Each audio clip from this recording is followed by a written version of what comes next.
Hi everyone. Just give me a second.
Hi everyone. Welcome all to Animate with me in Unreal Live. I'm so thrilled to meet you all. Thank you for joining. This is my first ever YouTube Live. I hope that you all learn something from this and use this knowledge further down the road. So a little bit about the stream though. So this stream is basically like a quick start guide for people who want to animate inside of Unreal, but don't know where to start, right?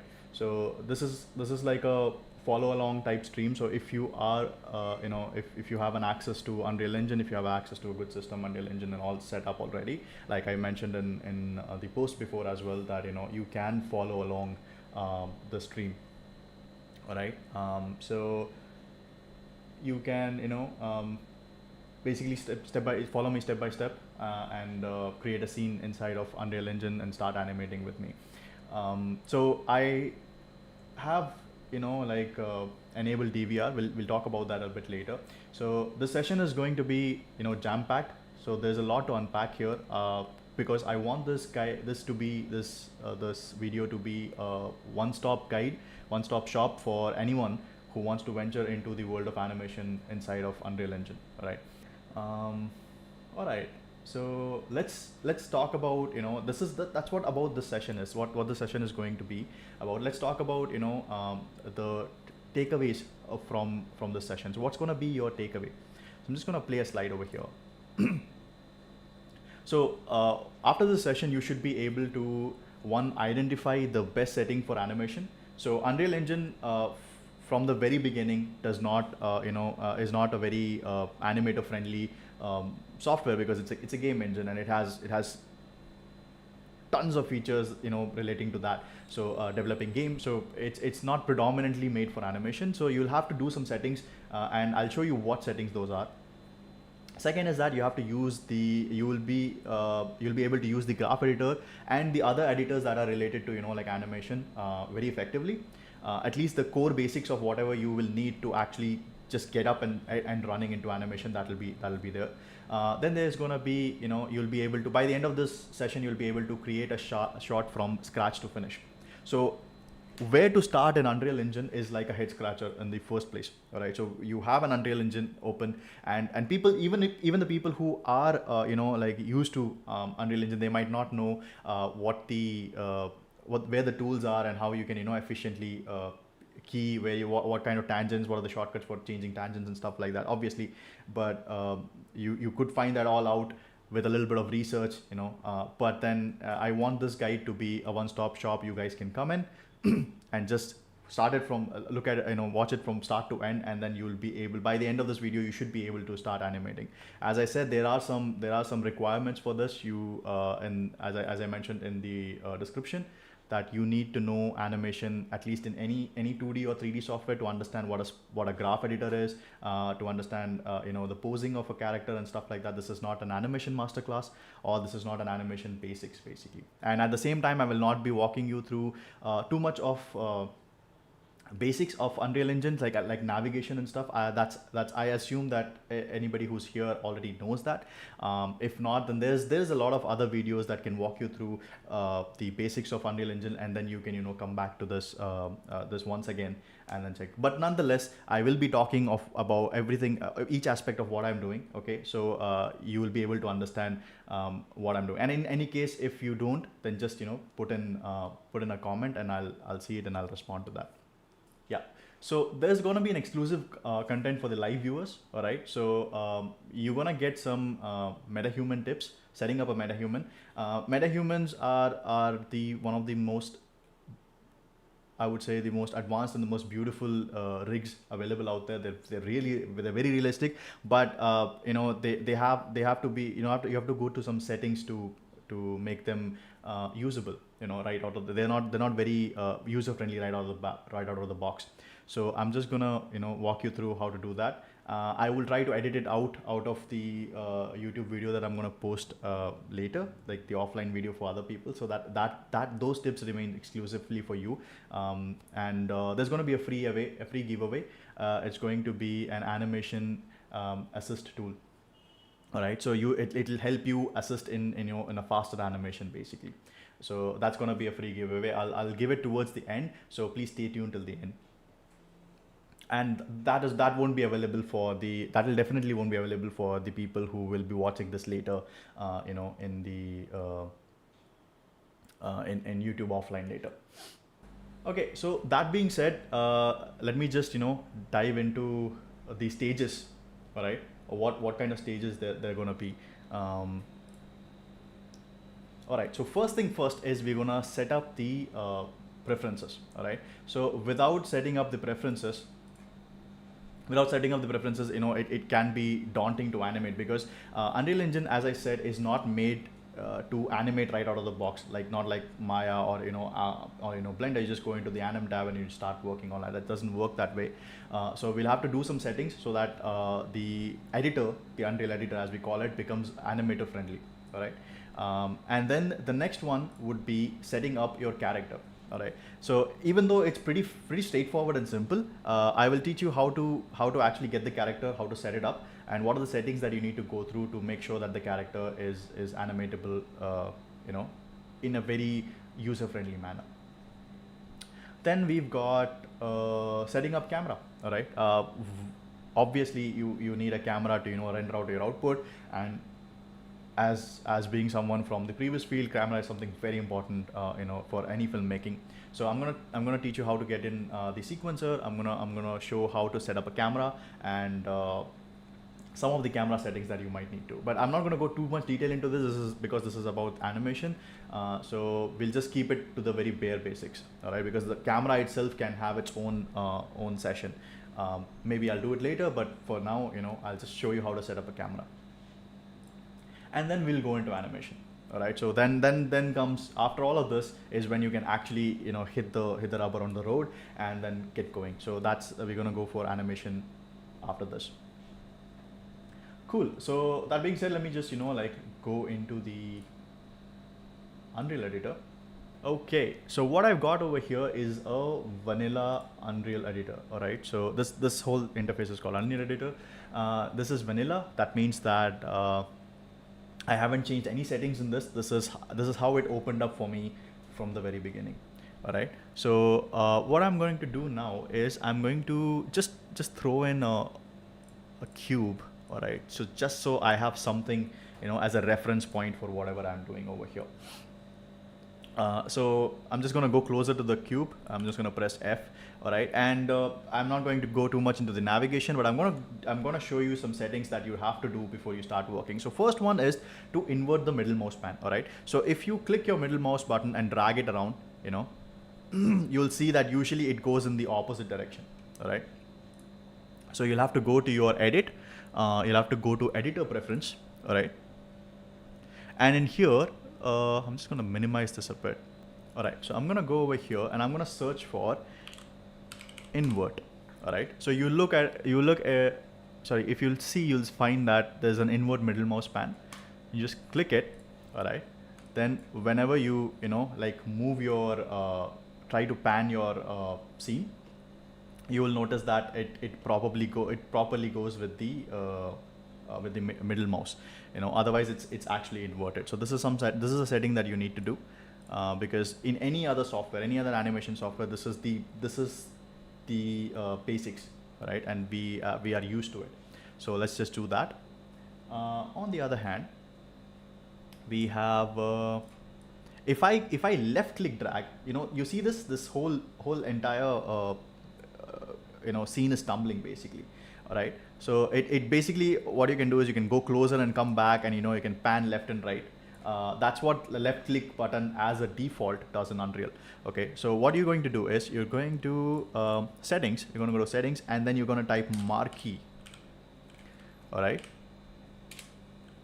so marquee, you go to content editor. All right, just enable this left click drag mouse button level sequence, and if you want it in Niagara, you can do it for Niagara as well.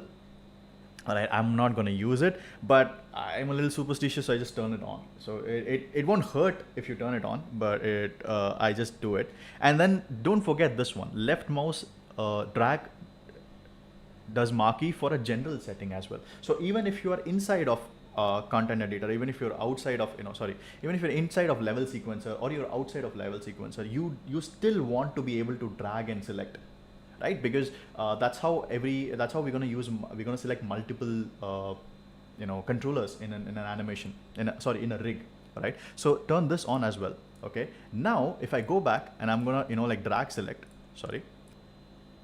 looks like 5.4. No, this is not 5.4, this is 5.3.2 actually. I haven't gotten into 5.4 yet. It has a lot of you need a lot more computing power than what I have over here. Okay, so the next setting is, we'll check it out. I mean, obviously it's going to be fine. I'm going to check it out. Next one is if you look at it, I want whatever I select, I want my camera to be orbiting that. So if you look, this is not the center point of my orbit, right? So if I do this, and like if I go over here and do this whatever I've selected is not a center point of my rotation. So if you're working with a rig, all right, if you're working with a character or something, you always want to revolve around that character. So you can revolve around, see the pose from another angle, all right? Say for example, from perspective, back, shot, back, left, whatever, top. You always want it to be tumbling around the character, all right? So to do that, we can go to preferences again, and then I'm going to type orbit. Sorry, I'm going to type orbit. So here you can see orbit camera around selection. All right. Once you click on it, then you can see whatever I select. All right, my camera is going to be around that. So let me just just for instance, just move this over here. I'm going to click here. Look at this. Now this becomes the center point of whatever I'm doing. All right, whatever my camera is doing. So alt left drag when you do it. All right, when you're gonna do alt left drag, that's when this orbiting happens. All right, and you want whatever you have selected to be the center of your orbiting. All right, so I'm just gonna do a couple of control Z over here, and Unreal's gonna take its own sweet time. Yep, great. Just gonna save everything just to be safe. Okay, now another thing that is usually not turned on by default in Unreal Engine is your camera based rotation. All right, so if you take a look at it, you have, I think it's in global right now. Even if you make it local or global, whichever transform orientation you've kept it on, it's not going to have the screen based selection or the camera based rotation. So what you're going to do is, that's very important for us, because when you're posing from a certain angle, all right, and you really don't want to go out of that angle to just adjust a small hand movement or like a spine control or something like that. So if a character is supposed to bend like this for camera, but if your orientation is in a different way, you won't be able to get that easily. So it's always better to turn that on. I'm gonna go to rotate, Same, everything in the editor preference only. We haven't gotten out of it yet. All right. So once we do this, then only we'll be able to move on for the next stage. So I'm gonna select enable screen rotate. So when you click on this enable screen rotate, now you're gonna see a circle over here, which will help you from whichever angle of the camera that you might be. All right, you might be from here, you might be from here. You can rotate it in that particular, angle. So that's a handy tool. There's another tool that I personally don't use, but if you want to use it, you can totally go and use it. And that is called the enable arc ball rotate. So that's called the arc ball feature. So arc ball feature is this basically. You can select anywhere in the, I'm so sorry. You can select anywhere inside of, I think I control Z that. Yeah, yep, I did. All right, so anywhere in the 3D space, between the axes, you can just grab it and rotate it. All right. Now, this is something that animators should never do. That's my opinion. All right. You can do that unless and until you're just posing things. It's very useful, by the way, if you're posing something like a rock or something, like a rock, or you wanna rotate something that you just want to create a bit of difference between the same sort of assets. It's very helpful for those, like for people who are doing say set dressing, camera-based set dressing or things like that. It's useful, but when you use it in animation, this is like the sure shot way to get a gimbal lock. All right. And once you get a gimbal lock, it's not as easy as in Maya that you can just go ahead and create a Euler function and then everything sorts out by itself, because I really don't know how to do that. So and in any software, be it Blender, Maya or anything, I always prefer to use my axes to move around. All right. So, but if you want to turn it on, there is an option. You can turn it on, is what I'm saying, because a lot of people use that, and I'm not as brave as them, but maybe that's good for them, but you can use it if you need. So I'm just going to go ahead and turn this off. Yeah, rotate. I'm going to turn off the arc ball rotate, and I'm going to get rid of this snapping. All right. So if anything is snapping over here, make sure that, you just turn these off. They just snap movements and stuff like that. Okay, great. Now we're ready. Let's just move on to setting up your character. All right. So for character over here to animate, I'm going to use a Metahuman. All right. You guys can use the mannequin as well. Okay. I'll show you where to get both from. All right. So if you're confused and how to get that, where to get that, I'll show you. No worries. I'm just going to go to Windows and I'm going to open Marketplace. Once you open, by the way, I think you have to enable a plugin or download the bridge so you can access things from here. Yeah, you can access both Marketplace and your bridge from here. I didn't know that for a very long time. So here it is. I'll go to my library because I've already downloaded it. What you need to do is search in your vault mannequins pack. This is only available, by the way, if you've actually downloaded it before. So if you haven't downloaded it, I'd say go ahead and get this. It's free. It's free of cost. And then just add it to your project and make sure whichever project that you wanna add it to. So for me, it's YouTube Live, May 4th. So I'm gonna say add project. Pack already exists. Yeah, it's okay. So that's it. That's as quick as that. It's gonna be added, and I'm gonna show you where it comes up, so you can use that as well. It's gonna come up in your content drawer. If you go to your contents folder, you'll get a control rig over here, right? So inside that, mannequins, rigs, you're gonna find your control rig over here, okay? And you can drag in and use it. And I'll show you how to do that as well in just a second. But before that, we're going to download a Metahuman as well, all right? I'll go to Quixel Bridge, Windows Quixel Bridge. I'm just gonna go to the Metahuman section over here. You see that there's already 66 preset Metahumans. Select whichever you like, all right? For whatever reason, they're all free, all right? Nothing's gonna be a problem. My favorite one is Kwame. I don't know if I'm pronouncing his name right, but that's Kwame, and I love this character. I don't know why though. Maybe it's the first character that I animated on and I just got attached to it. If you don't have sentimental values like that, you can just go ahead and click any one that you like to animate, and just gonna add it over here. So it's gonna import Kwame. All right, to base specifically this particular project, by the way. So you open the bridge inside of your project, and then it will add it to that particular project. I'm going to be switching on and off my air conditioner, so just ignore if you hear any beeps. Okay, by the time this was happening, Gavin Boyle is here, ladies and gentlemen. Hey, Gavin.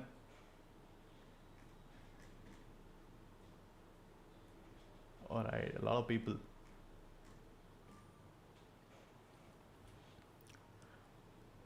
Lovely. Okay, so this guy is added. I should get a tick symbol if he's added, by the way.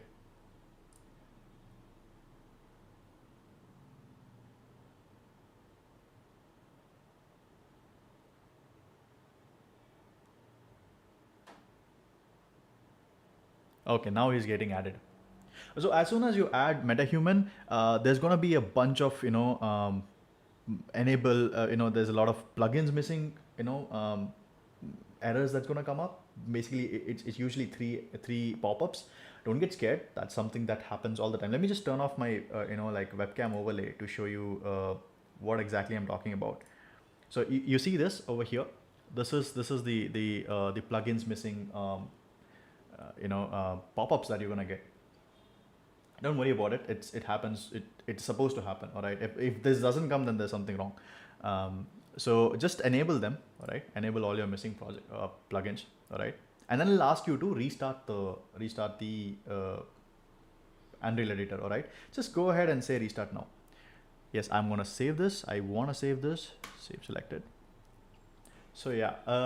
Let me just turn on my webcam again. Great. So yeah, please do restart your editor, because if you don't, then it's gonna be it might do some wrong calculations. All the things that you want to do might end up buggy. So it's always good to give Unreal what it needs. Yeah, it has a mind of its own, I think. Okay, so new plugins available. I don't want that. Would you like, this is out of date. Would you like to update? And yeah, maybe. Okay. All right. So now you're gonna see that there's a Metahuman folder over here. Okay. Do not change the name of this folder. Do not move anything out of this folder. Don't bring anything which is not needed inside of this folder as well, because Metahumans live in their own folders. Don't disturb them. They'll be fine. All right. So I have Kwame over here. This is the blueprint Kwame. You're not seeing the character yet. All right. Let me just double click on him, or you can press Control E to edit the blueprint.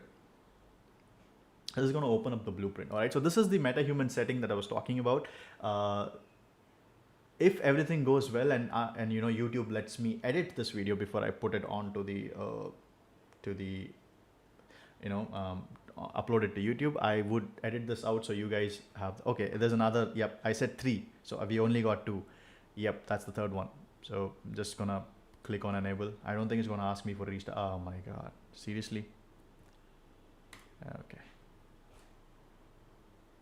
Yeah, so don't do that mistake. Open the blueprint first, so you get all 3 plugin problems, and then restart it just once. Don't be an idiot like me.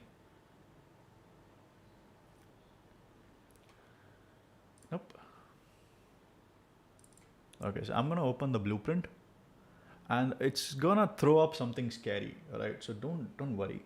This is a small setting that I'm showing you, but it makes world of difference, by the way. All right, so you see over here, it's called something called component over here. Ignore all of this. All right, ignore all of this. Don't worry about this at all. Okay, that's none of our business right now. So you can go to LOD sync over here. That's LOD means level of detail for the people who don't know. There's something called forced LOD. That's -1. All right, this is very dangerous because that means that it'll take the highest quality possible for a metahuman. All right, so we don't want that. We're just animating. All right, we're not rendering hyper realistic details over here with close-up macro lenses and stuff like that. So no need for that. I'm just gonna make it probably 1. Okay. I think my system can handle 1. I have animated in 1. All right, so I'm gonna keep 1. So by the way, the more numbers you increase over here, the less quality your metahuman gets. Let me show you how. So I'm just gonna make one over here, and I'm gonna just gonna press enter so that it registers the value, and I'm gonna go and compile. Okay, before I compile, let me go to the viewport. So if you go to the viewport, you can see things, the character over here. All right. And what I'm going to do is, I don't want his hair to simulate. All right. Yes, MetaHuman's hair simulates. So I don't want to, I don't want his hair to simulate. What I'm going to do is I'm going to search groom over here. All right. Just going to double click on groom settings. Yeah, so this guy's hair is over here. Look at it. By the way, it's that detailed. It's amazing. That's why I love doing MetaHuman, but it's also, yeah, it has its own issues. So I'm gonna go to physics. Physics settings, and I'm gonna say groom hair. Okay, so this is already off. So if I turn it on, it's gonna like start simulating hair just like that. It's already off. So whatever metahuman that you choose, sometimes if you want a female metahuman, then her hair will have simulation turned on. All right, so you can turn it off via this setting. Okay, and it's very important because as I said, it's just resource intensive. Okay, so I'm just gonna save this, close it, and I'm gonna compile my blueprint. So once we do that, you can see over here that I can see the icon, the character on the icon over here. That means the character is basically ready to work. All right, all you have to do is, it's showing an asterisk mark here. That means it's asking me to save. I'm just going to go ahead and save it. All right, and I'm going to just drag and drop him for now into my level. All right, there he is. My favorite character, Kwame. And now you see the detail. Even now, if you look at it against the light, you can see the hair and all shining and stuff like that. Okay, so if I go back again, all right, and then I go to the LOD settings, I'm gonna make it say 4. Okay, sorry, that's the number of LOD settings. I'll go over here and I'll make it, I don't know, maybe 6 or something. Okay, so the maximum number you can go is 8. I'm gonna make it 6, and I'm gonna compile it. So look at this character's graphics now. It looks like CJ from San Andreas. All right, so he's really low poly. You can go even further, but the problem is that, look at this. So if you go anywhere under above 5, so his fingers will start to like merge together. They'll become like Lego hands basically. He'll become a webbed finger character. He'll become a subterranean person. We don't want that. At least I don't want that. So I'll just change it back to 1 because I believe my system can handle 1. I'm just going to compile. Compiling is very important, by the way, so for the people who don't know. If you don't compile, it doesn't take it. You can save it, but if you don't compile, it doesn't take it. So basically, what that was visual scripting. So every script that you write, you have to always compile. That's exactly what it's doing. Enough of nerd talk. I'll just get out of your way. So I'm gonna save this again. All right, and here's the character ready to be animated. Again, if you want the control rig for the mannequin character, you can always go to the rigs over here. All right, and then you can drag and drop a character over here. Now, the interesting part between them two is that both of them have the same bone structure. All right. So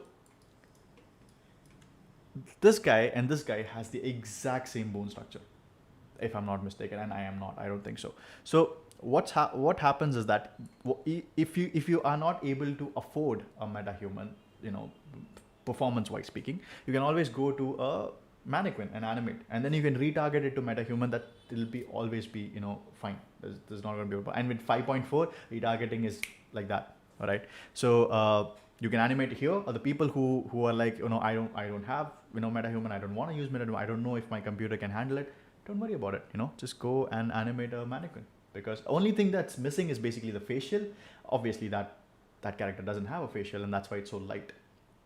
All right, so you can always use, a trusty mannequin, no problems. All right, moving on. I'm just gonna get rid of the mannequin. By the way, I am not gonna use mannequin, so I'm just gonna CR mannequin.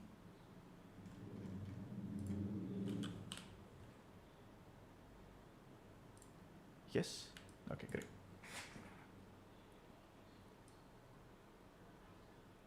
CR mannequin body, take one, get out. Lovely. Now all we've end up with is a nice character, and if I go to, please go away.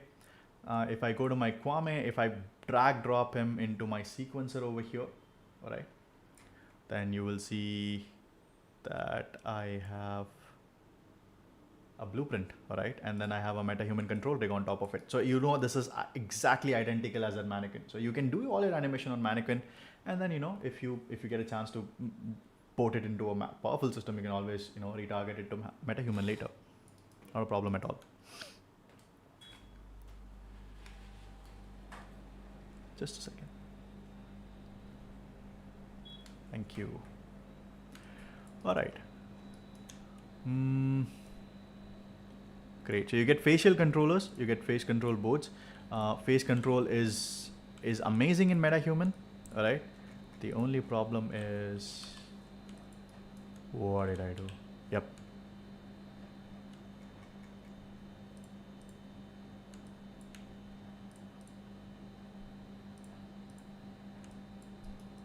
I did something, didn't I? Let me just close the sequencer. And oh, don't worry. Okay, this is a CR mannequin sequencer. I don't want this. Post delete. Yep. Okay, so here's the character. Character's all set up. You can always go ahead and but if you still think that, hey Vignesh, my system is still lagging, my Unreal is still lagging right now, I just cannot afford this much of quality, you can always go over here to settings, and you can go to something called engine scalability setting. All right. So in here I'm having it at medium. Okay, I'll show you how beautiful a Metahuman looks if you look at it from a full glory. You can, if you'll usually you'll be set up at cinematic basically. All right, cinematic is you have all the details. Just look at the quality of the hair, look at the light passing through it. All right, so if you are in cinematic, it's gonna be resource intensive. All right, there's no other way, it's gonna be resource intensive. So all you can do is go to scalability settings and change it to epic, high, medium. All right, I'm just gonna keep medium for the sake of this tutorial because I want a speed, I want performance more than beautiful looks. Because let's face it, we're just doing animation right now, and that's my key priority over here. I'm not gonna render anything crazy. Okay, so moving on, I'm just gonna name my level. I like to do that. I'm just gonna name it Animate with me. All right. Oh, so it's saying that, oh, you're this late into game, you have characters inside and all that stuff, so you cannot, if you want to rename it, it's gonna change a lot of stuff. But yeah, I said okay, that's fine. Great. So our level is over here, everything there in the level is there. Now let's just, I want to add a camera now. All right, because I want to see this person in focus of whatever I'm doing. So I'm gonna add a camera. How am I gonna do that? Let's go to, there are a lot of ways to do that. Okay, so I can just go to place actors camera cinematic over here. All right, and I'm just gonna drag and drop a camera over here. Okay, and then I can set it up the way that I want it to be. So you get when you select a camera, you get a little window over here which you can check. All right.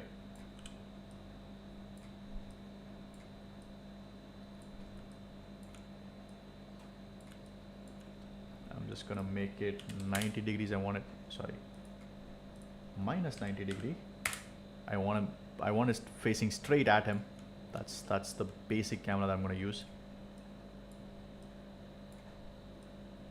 So as you can see, I think the focus settings, the focal length is 35 right now. You can increase it or decrease it if you want. Maybe I'll keep 35. You know what? I'll go 50 just for the sake of it. I like a 50 lens camera, but I don't know, something appealing about it. So here we have it.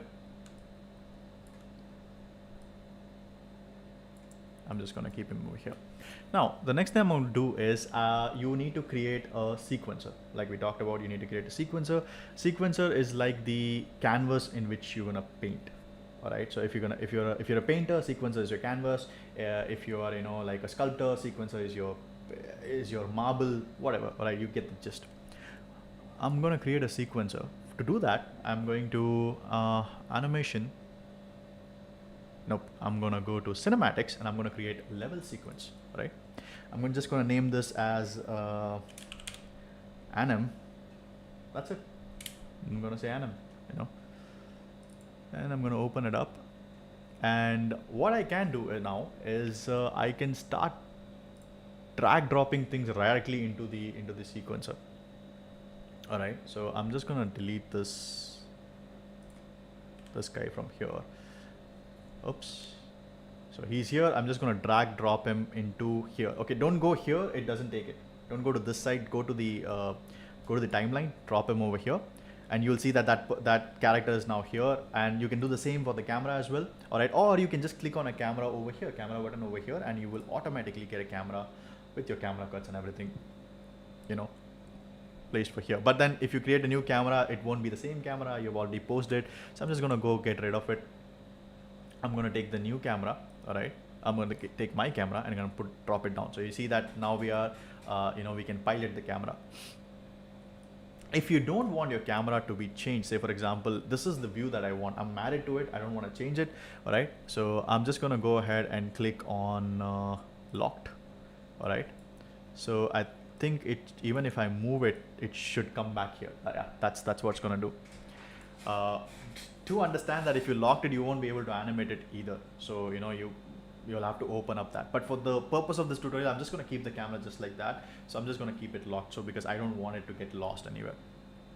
Now, as animators, all we usually do is we need, multiple screens to to look at. So you can do that by going over here, this hamburger symbol, all right, and then coming to layouts.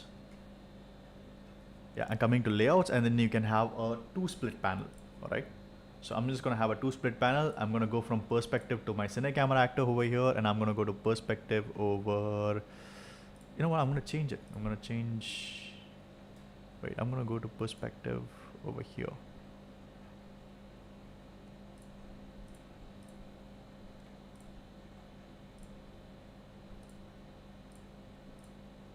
This perspective, this is cine camera actor, that's that.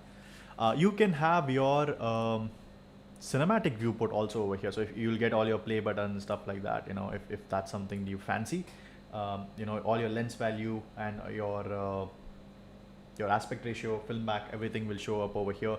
That's something that you're into, that'll be great. Okay, I have my perspective over here. Like I said, orbit around the selection. That's very useful over here. And if you see that I can just, yep. And you can see that I can just drag and select everything over here, which was not possible in the editor outside of animation mode or outside of sequencer, by the way.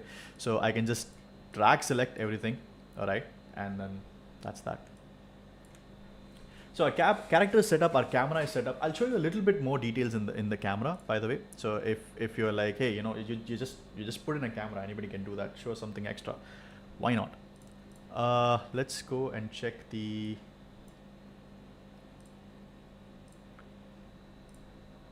Great. So here's the film back. Okay, settings. Yeah, here's the film back setting. You can change it to whatever you like. Say if you want an IMAX 70mm, you can change that. Super 35, that's totally up to you. Universal zoom, or if you want a prime lens, if you want a prime lens with a fixed aperture, you can do that as well. And then you have your crop settings. Say for example, I'm in film back. If I am going to manually type my film back to say, I'm going to set it to something like an Alexa LF, all right? Alexa LF open gate sensor, that's right out of the box. It gives you an IMAX, resolution, okay, aspect ratio. So you can go ahead and crop it later. You know, you say, okay, I want to shoot in IMAX, but I want to, you know, like crop it to 2.39 or 1.7. You know, it's totally up to you. So that is what I mentioned by here. So if I go here and select change the settings, then you can see that that has been squeezed in. But I want it for no crop right now. So that's a little, you know, nugget of information regarding camera. There's a lot to it. There is absolutely a lot to it, and you know, I just don't have the time to go in because I have the rest of the things prepared for you. Okay, moving on. So everything is now set up. The stage is set. The actor is ready. The camera guy is ready. All right. Now all you need to do is start animating, basically. So anyway, whenever we do, why is this on? Okay, because I've selected the camera. Okay, great.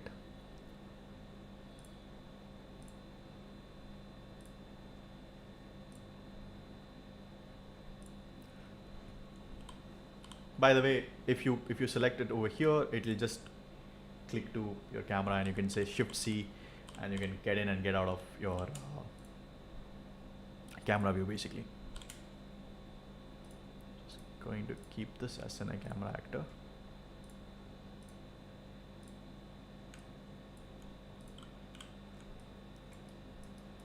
All right, all set. Now let's talk about animation. Okay, just give me a second. Let me just go ahead and check if everything is all right. Now, before we start animating, I just want to show you something that's pretty exclusive to Metahuman as of now. All right, but I don't know about 5.4. Okay, so let's just, if you go to your content, all right, and then you go to your Metahumans folder, you will see a folder called common. All right, so what happens is, if I open the common, if I go to utilities, all right, you will see something called a MHCR picker. Basically, it's called Metahuman Control Rig Picker. Okay, so if you go ahead and run it, right click and then just run it, you will see something like this opened up over here. So this gives you a picker. You know, you can always select your character. If you have multiple characters, they'll show up over here. All right, and it's always good to refresh once before you get into it. And then, you know, you can select and then nothing happens. This is something really irritating, that you know, out of the box, the picker that's supposed to work, all right, does not work. Okay, so that's irritating, but there's a fix for it. What you have to do is you have to just go over here and you have to noodle around over here. Okay, so that's a bit irritating. So what I've done is I have made a picker for myself which works, and it also has more features in it. All right, I'll walk you through that as well while I'm animating. And that's the animation assist tool that I want to give you towards the end of this live seminar. So stay tuned till the end, and then I'll drop in a link towards the end. It's a open for all link, so it'll be available for 2 days. You guys can go ahead and download that picker for you, and I'll show you how to install that as well once. Just give me a second. So once you download it, you will get a utilities folder just like this. All right, so I just want you to go to your just right click on this and then just say show in Explorer. All right, so it's gonna show you things in Explorer. All right, so what I'm going to do is for this, I think I'll have to close my Unreal. I'll just get rid of this utilities folder. All right, and I'm going to paste my utilities folder that I've created for this particular, you know, for myself, basically. All right, and then I'm going to start the Unreal over again. So here it is. Everything is opened up over here. All right, and I'm going to go to my sequencer, and I see if everything is okay there, and I see that everything is already there proper. Okay, also, by the way, this is very important. When you come to a sequencer, make sure that you are on the right FPS. All right. So if you want your animation to be 25, 24, whatever FPS, 60 FPS, then change it right now, because once you start animating, then snapping all the keys is a little bit of a headache in Unreal Engine. All right. So make sure that this is something that you click as your number one priority. Great. Now there are other settings that I'll talk through when I start animating, but for now this is what I wanted to talk about. Because if you're following along with this tutorial, then you can just make sure that you turn this on. For me, I'm just going to keep it at 30. I like the 30 FPS. Okay, so I'm going to go to Metahumans back again to the common folder. Inside the common folder is going to be another common folder, and then inside you have utilities. Okay, so here, if I right click and run this utility over here, this is the one that I believe I fixed. And you can see that whatever I select gets selected over there. Okay, and it has many more features than that, which I'll talk about. But let me just start animating right now. So before we start animating, what is it that an animator is absolutely supposed to do? All right, there's no working around. There's no way around it that that you can just circle around that and just start working. It's basically gathering a reference. All right, so if you do not have a reference, you cannot animate. Okay, that's just the mantra of it. You can, but it won't be as accurate as as someone would think. For the rest of the tutorial, I'm just going to switch off my webcam so that you guys don't miss any settings or anything that I'm working on. So I'm just going to switch off my webcam. Let's just keep it at that. No, I don't want this. Now I have my picker open up over here. All right, I have the freedom to select anything without going into the perspective mode also, but I would still like to do that. Yeah, great. So like I said, the way I like it, one is a camera, and then another one is just a free perspective over here. By the way, you can always switch. You can always click on this maximize restores this viewport, and you can see it in full glory, or you can get back to your layout just by clicking back again. Lovely. Now, what do we have? We need, yes, reference, video reference. How can I forget that? So I'm going to just go to content over here. I'm just going to drag and drop it over here. So let me just check. Yeah, okay. So I have this file over here. Okay, what I'm going to do is I'm just going to drag and drop inside of Unreal. Okay, just as simple as that. I'm just going to, I have a video file that I've edited. Okay, let me just check. Just this is, this is a sidekick, I mean, it's a guy kicking basically. That's the whole animation. So, and I'm just going to save it. All right. Now I noticed that before I open this, mine is this reference is in 24 FPS. Since I don't have any, qualms changing my FPS right now, I'll just go ahead and, change my FPS to 23.97 exactly. That's what the FPS is basically. I'm just going to save my sequencer over there.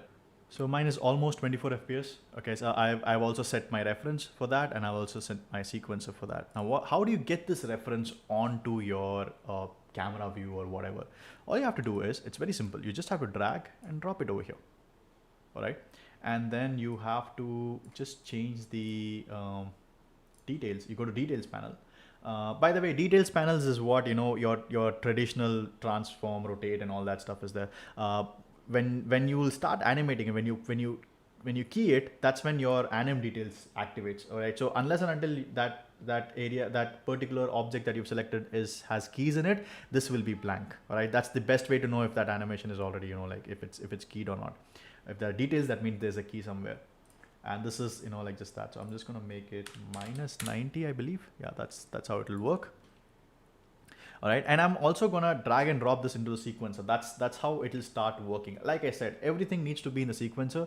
Sequencer is your canvas. If you have to paint something, it needs to be on the canvas. There's no other way around. Where are you? Yep, sidekick. Just gonna drag and drop it over here. And now you're gonna see that it's gonna work. Give it a little bit time to breathe. If you have a better system, this should happen very fast. There you go. So now we have a reference that's right inside of our Unreal Engine. All right, how cool is that? I'm just gonna scale this guy a bit. All right. So I'm just going to lock the scale and I'm going to scale him from here basically.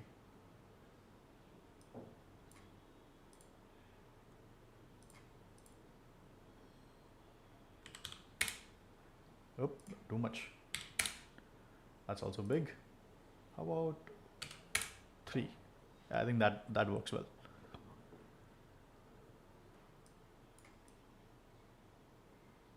So this way you can just, like move with your reference and keep on posing basically. So yeah, so this should be good enough for what we are doing over here. Okay. So you have your reference over here and then you have a character over here. Now let's get into animation, right? Enough weight. We've learned about everything else other than actually animating inside of Unreal Engine. Don't worry, we'll just get into it in just a second.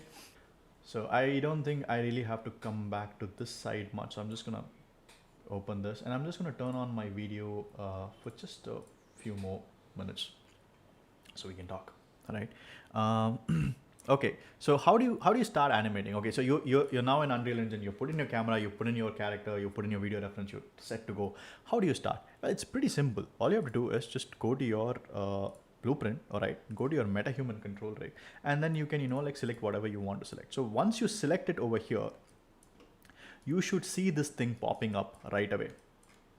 All right, this is your control setup.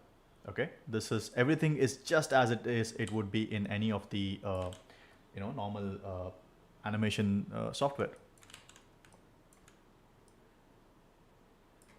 And once again, if your character does something really weird like this, like snapping, all right, that means this is on. All right, this is called snapping. Just turn it off, you'll be fine, you'll be good to go. All right, let's talk about some things before we get into it. So once you see over here, there are transform details. That means that this thing is keyable. It has an option to be keyed. It's already in the sequence and it can be keyed. So I'm just gonna, now, if you want to drag select, all right, if you want to drag select is available, but look what it does. It selects not just the controller, okay? It can select this also. It can select the ground also, right? So how do you tell Unreal Engine that, hey, you know what? I'm an animator. All I care about is the controllers. I don't want to touch anything else, right? So you can just go and click over here. It's called select. That says on it, it says only select control rigs. All right, that's great. So now it'll only select control rigs. Doesn't matter. You drag anywhere else, it won't do anything for you. Okay, it'll only select the control rigs. That is a brilliant option. Just turn that on. Next thing is the size of your manipulator. You will need the Gizmo size basically. So if you've selected over this, all right, and you don't want it to be this big, you don't want your Gizmo to be this big, okay, the option to scale it down is basically over here. It's called Gizmo scale over here, all right? So you can increase it, you can reduce it, whatever the way you want it, okay? I think 1 works fine for me, or I think 0.7 was the value. Oh no, 0.7 was the value that was working fine for me. Whenever I was animating. So I think that I'm just going to keep that. And that's the same for everything. All right. So W, E, R, just like in Maya. So, and Q for getting rid of any of the controllers over here. So I'm going to place W. All right. And then let's start posing. All right.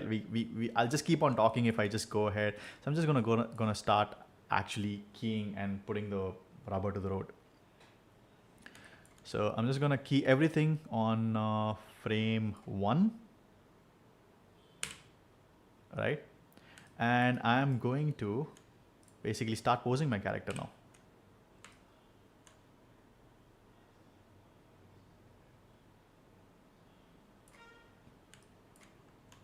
Just going to turn him around.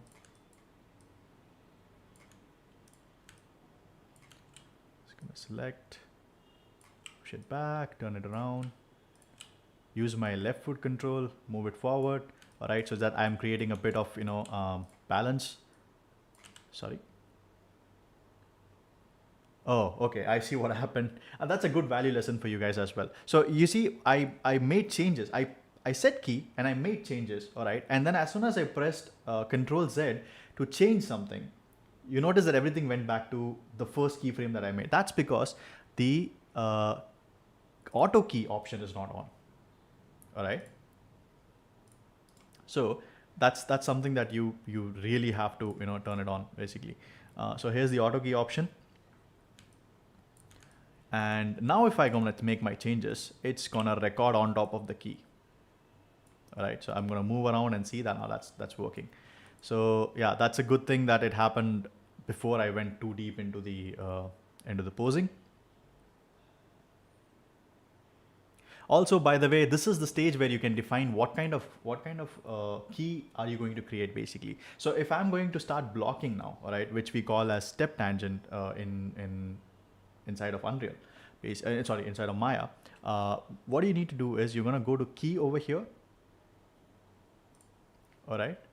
First thing is you will have three options. That is when you like move anything, when you change anything, all right, whatever the auto key or whatever, okay, it's going to change only the selected values. Whatever changed value, that's only going to record that. If you say key all, then whatever, even if you change the rotation on your feet, all right, it's just going to key all of your poses. Okay, all of your controllers, everything that's there. Okay, we don't want that. We always want it mostly in the key changed position. But if you're someone who would like to work in any other method because that's your workflow, then you're free to do that. All right. Right now I'm at cubic auto. That means it's an auto tangent method. So whenever I'm going to put a key and then another key, then it's going to interpolate it as auto. All right. What if I say I want it as constant? Constant is basically your step tangent in Maya, all right, or your constant tangent in your in your Blender. Okay, now here's the headache part of Unreal. All right, this is something that everybody has complained. Even I was complaining when I couldn't find the answer for it. Is that look at this, just take a look at this. Everything is over here. Everything is over here. By the way, if you select anything from here, that does get highlighted over there as well. Okay, but that's not an excuse to show everything that I didn't even order. All right, like so you're giving me the whole menu when I just ordered a coffee. All right, that's insane. So if there's two ways to do this. So if you close this, all right, when you close this, you will get all of these keys condensed in one place, like a dope sheet basically. All right, like a timeline basically. All right, like what we'll call in Maya. So you can move your keys around from here. Okay, and that'll move the keys for everything inside of this Metahuman control rig option. All right, so it's basically like your timeline. So that means this is the master key control for everything. Now what I'm going to do is I'm going to change this tangent into a step tangent basically. So I'm going to press the number key 5. All right, while selecting it, I'm going to press the number key 5, and you'll see that inside everything has turned into square boxes basically. All right, and that box is what represents, like we talked about, constant. That means step tangent basically. All right, so you have all your shortcuts over here. I'll show you how that works. So first I'm going to be blocking. So let me just make my first pose, and then we'll go on after that. I'll go into detail how we're going to do that. So I'm just gonna move this feet back, rotate it around a bit. All right, I'm just gonna use this feet, keep it over here. By the way, I'm not gonna be very anal about it. All right, I'm just gonna be a little bit crude with the posings. I am a perfectionist, but I do not want to fall into that trap while we are learning over here. The main purpose of this learning is basically so that we get through this quick, so you guys have time to create your own amazing animations and not just me rambling on and trying to perfect my poses over here. But I'll have to do at least a little bit of decent job, so just give me a little bit of time. So let's just study the pose. All right, what's happening over here is that this guy is leaned back, but at the same time he's also quite balanced. All right, so his hips are centered, okay, between his feet mostly. He because he's going to lift his left leg, his weight is already on the right leg basically. All right, right hind leg is where his weight is. Just going to pose him a little better. Doesn't have to match 100%. For me, for you, yes. I'm just going to select, and I can do this the Neanderthal way, or I can go to like my picker over here. All right. No. I'm gonna run the picker and just select my character, and then I can, you know, like work on this way. So basically I can shift select and select multiple controllers. All right. And as you can see, however, whichever controller I select, it gets highlighted in green. All right. So I know exactly what I've selected. So basically I'm gonna move my chest a little bit towards here. I'm gonna do this. Maybe a little less rotation. All right, I am a fan of FK hands unless and until it's very necessary for me to go to IK. So I'm just going to keep it in FK right now. It gives me beautiful arcs that I need. All right, in a walk cycle, run cycle, poses like this where it's not necessary for me to, you know, like keep it in IK. I'm a huge fan of FK hands, and I see that there are not many people that actually do that because they're all IK hands fan. But I'm team FK all the way.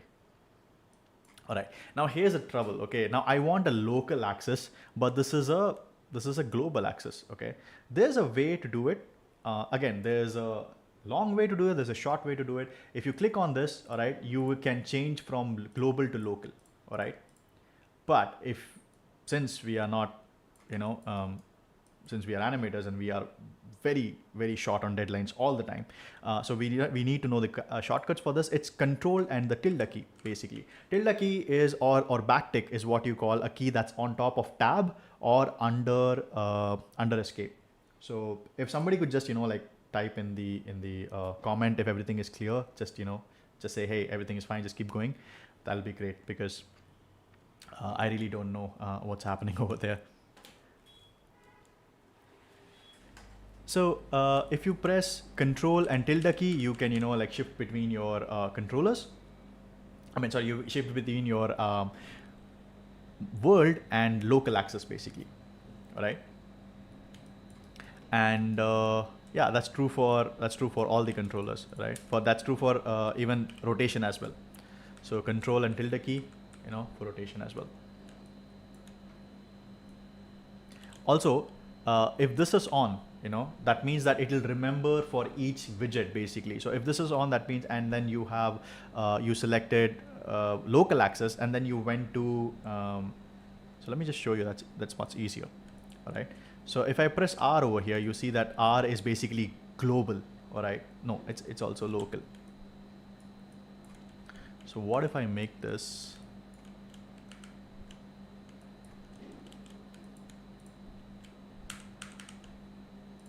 okay, it's not letting me change. Great. So basically when this is turned on, it says that, hey, I remember that last time when you pressed W or when you pressed to transform, you were at local. So I'm going to bring you back to local only. All right. I'm not going to change it automatically. And but you want your rotation in global. That's still global. All right. I remember that. So it's basically like a memory that you click on, and it says, hey, I remember that for translation you had global, and for rotation you had, you know, like local. Then I remember all of that, and vice versa. So I'm just gonna do this. Now that I'm local, let me just refresh my view over here. It's much faster without the video reference. I don't know if that's a bug in my Unreal or if that happens to everybody, but yeah, I'll figure it out and probably, you know, like write in the same comment so that the next time you visit it, there's a solution for you guys in the comment section. Until then, just please bear with me.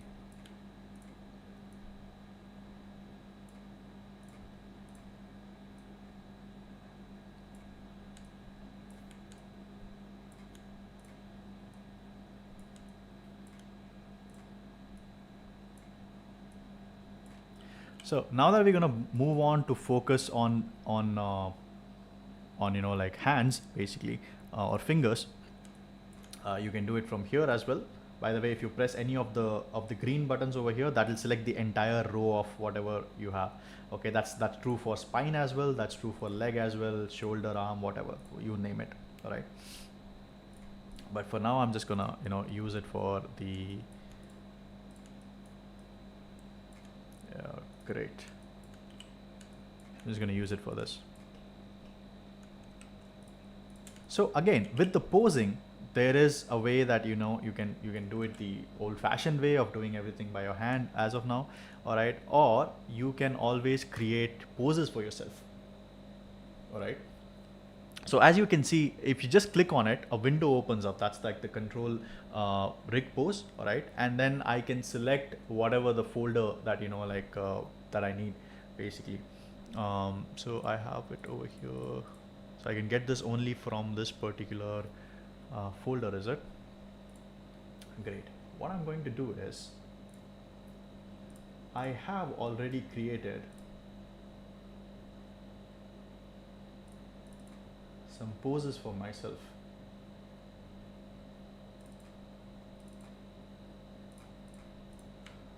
So I'm just gonna paste that in my particular folder of whatever I'm working on over here, because I have already created the poses with me. I just have to go and use them for this one.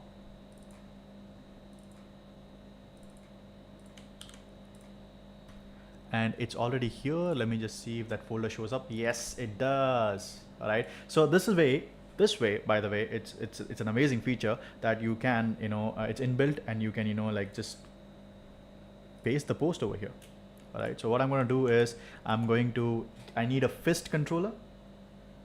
All right. I'm going to need a fist controller. Okay. So here's fist pose. I'm going to paste pose now. I'm going to first select the controllers. That means it's going to select all the controllers on the hand. I'm going to paste the pose. Sorry. Yeah, paste the pose, exactly that. I said it right. All right. So let me just turn on my video over here.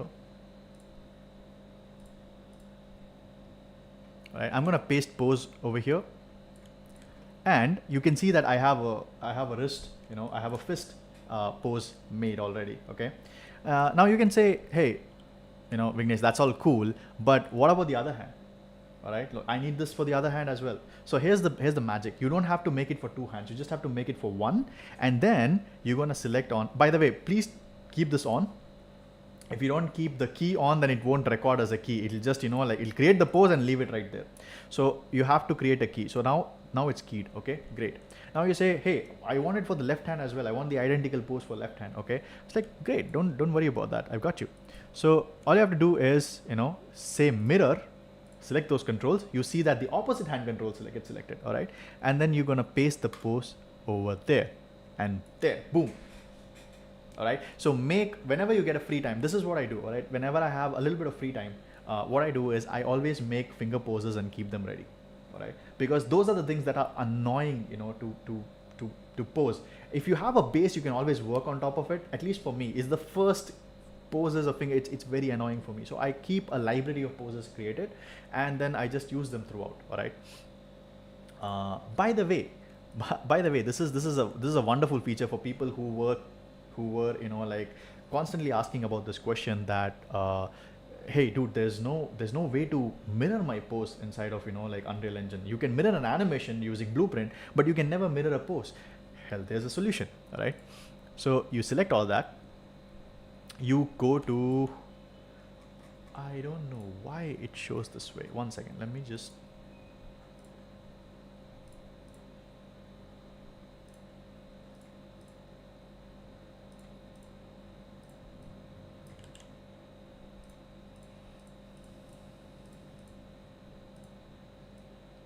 So you select all the controllers.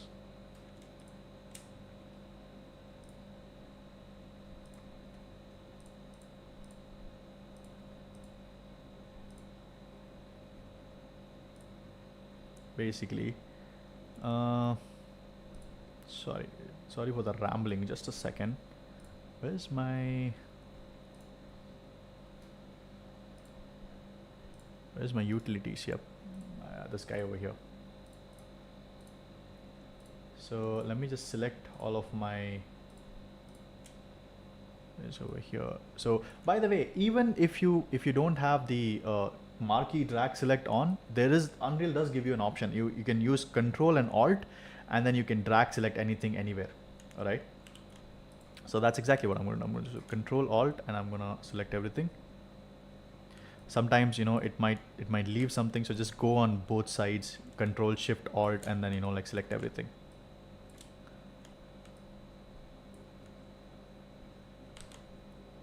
Great.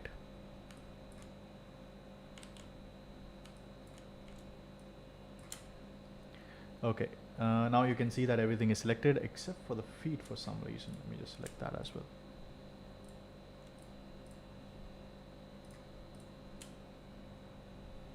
All right. And I go to my, I'm going to create a pose, all right, and I'm going to call it temp pose. Okay, create the asset over here. You can always change the thumbnail later. So for example, this is it. I'm just going to go back and, you know, like capture the thumbnail quickly. And what I'm going to do is I'm going to first save this, all right? Then I'm going to say, I want this mirrored, all right? And lo and behold, everything is mirrored, right? So that's something that you can do. This is a very important feature, and I wanted to show you this even if it eats up into my time a little bit, is because, you know, you will be creating walk cycles, you'll be creating run cycles, you know, you'll be creating a pose, one pose to another pose. Maybe that's almost identical to a mirror, but you can make changes later. So that's something that I wanted to show you, which is very, very, very useful for an animator. All right, so I have my first pose over here, okay, and he's a little bit leaned forward.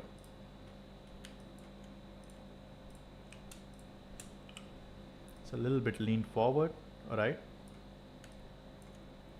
His neck is a bit, let me just go to local, all right. Neck is a little bit leaned forward, all right. And as I always said, never just, you know, animate your head. It's impossible to move your head without your neck. There's a video on my YouTube channel, how body mechanics work. You can go and check that out as well. But this is, so he's ready, according to me, according to just, you know, like I just want to say that he's ready. You can always press T. You can always press T to get rid of your controllers, basically. All right. And you can get them back up.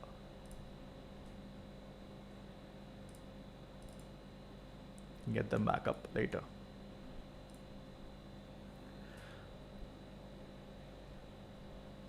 Sorry, something is, yep, great. So here's something that I wanted to talk about, but I got a little distracted, is that, you know, all of this, these controllers, how do you get rid of them? You know, like I do not want to see all of them, all right? They're irritating. So what I'm going to do is I'm going to go to settings over here. Not settings, sorry. I'm just going to go to filter over here. This cascading, you know, like this descending tower of this thing is called the this is the filter. You go over here and you said selected control rig controls only, all right? So that way, whichever you're going to select, so it's just taking a little bit of time, and I think the culprit is the video reference, all right? So let's find a better way to do that. So whatever you select, only that's going to show up. And if you're going to multiple select, by the way, all of them are going to show up. But at this point in time, you'll not be confused at what you're looking at. What are you posing? And, you know, like, make sure that you didn't forget anything. All right, so just, you know, like this thing. And if you haven't selected anything, by the way, it will be completely blank because there's a filter running. All right, so as and when you select something, something's going to show up. All right. That's something that I wanted to share with you guys, because that's very important for an animator. You all, as far as I'm concerned, you know, you all know how to animate. The pre-requirement was that you need to know how to animate. So I'm just going to show you what all do you need to actually animate. So here are the stuffs basically. Okay. So selected first frame, I've keyed it. All right. I'm just going to move on and I'm going to go to maybe another key pose. That is this pose right just before he kicks. All right.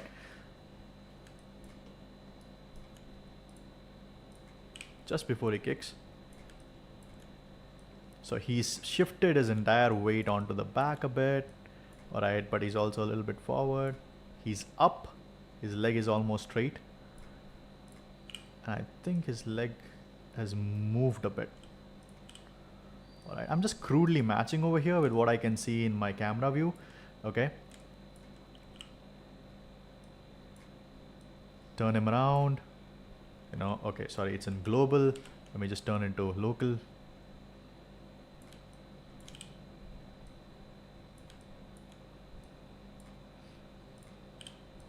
Lift his leg a bit.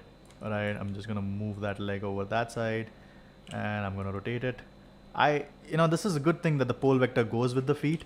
All right, I like that feature, so I'm just gonna keep it. You can switch it off actually if you don't want it. And now I'm gonna select them both, and since they're both selected, we can't move them in the local axis. I'm gonna shift to the global axis. All right, and I'm gonna move him back.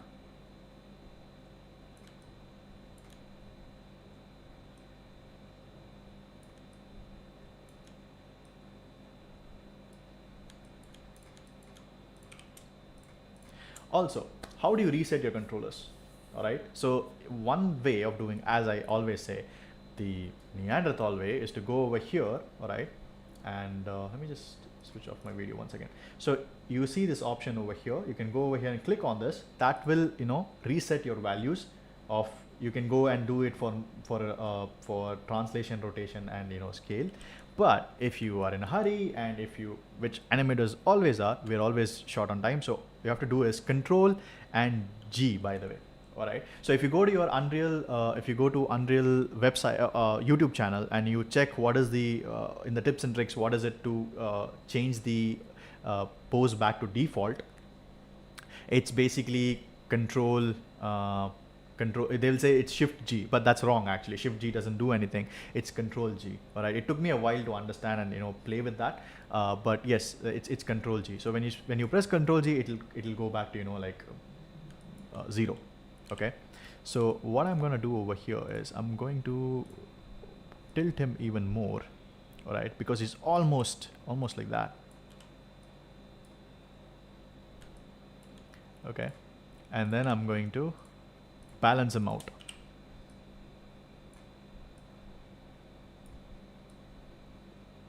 All right, and I'm going to work with the shoulders. You cannot pose your arms without involvement of your scapula and your shoulders. That's also covered in my YouTube video. Please go and check it out if someone needs body mechanics tips. Arm should be a little bit out. All right, obviously as an animator you can take the liberty to change things the way that you want to see it. So I want him to be posed a little bit like that. His hands are going to go back a bit. All right, his chest is going to rotate this way more. His head is bent. I'm just going to press Ctrl G and set it back in.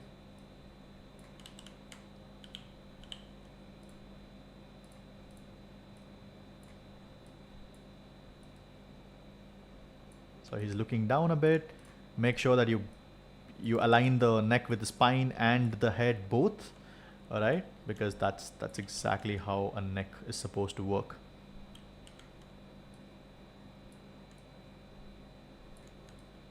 It's a bridge between your head and your or your spine basically.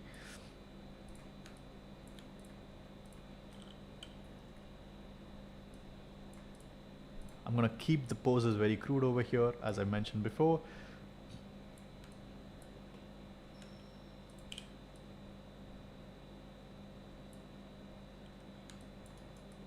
So let me just check quickly in a viewport, is he balanced? He shouldn't be exactly completely balanced also, but he needs to be slightly balanced so that he can at least keep his pose. Okay, so here we go. Now don't forget as an animator always to select everything and then set a key. All right, you have to set key in all of your key poses. All right, that's very important. So here we have it, one pose to another pose.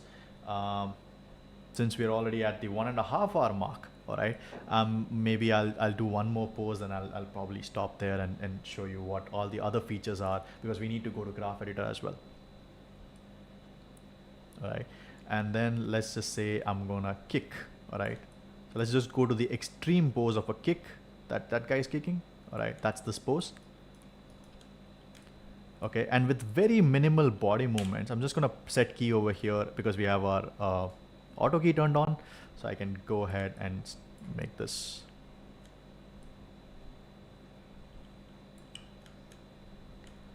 Again, I think this is a sort of like a karate kick, and in karate you kick with your blade basically, so you can use that information if you've been in karate before. All right, blade is basically, let me just turn on my video.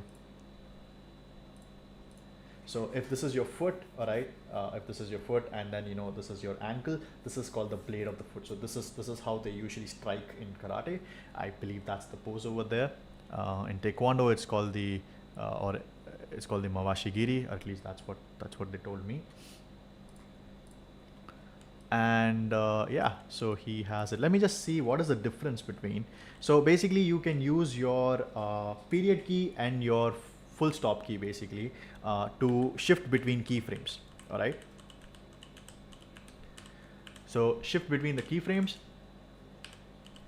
and I can see that in the video reference his hands move very, very lightly. Mostly what moves is his leg, but also his spine moves because he needs to balance, right? So let's just let's just bring that in as well. So let me just like move this back a bit. Maybe a bit like that. All right, now there it is. All right, there's the kick that I'm talking about.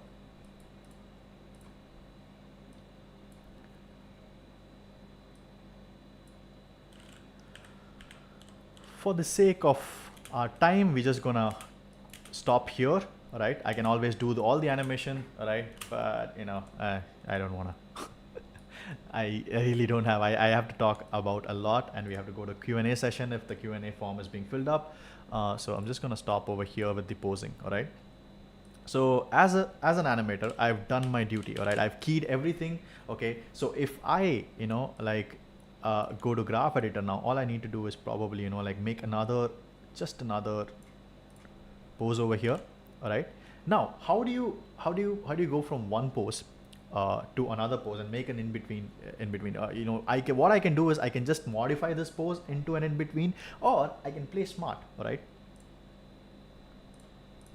I can do this. All right, I'll go to tween option. All right,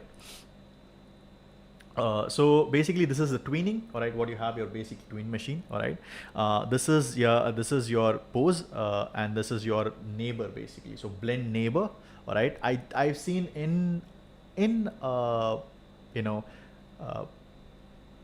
Unreal, blend neighbor works the best for me. All right, you can go ahead and like do whatever you want obviously, but I am going to use blend neighbor. I'm gonna select everything except the feet. All right, I'm gonna pull that guy like that. Okay, and over here I'm gonna go close to this. All right, and I'm going to rotate this. Okay, he's gonna stand on his toe, but here's the deal, it has already gone way too up. It's not supposed to. All right, okay,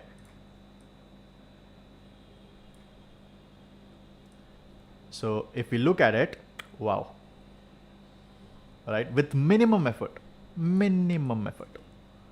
All right, there we go again. We can just always fix the pose a bit. All right, he's taking his elbows out. Okay, he's taking his elbows out. Or Shelton says no, don't stop with just this much animation. All right, guys, do understand there's some lag. All right, so if I make a joke or laugh out of context, that means that there's a bit of lag.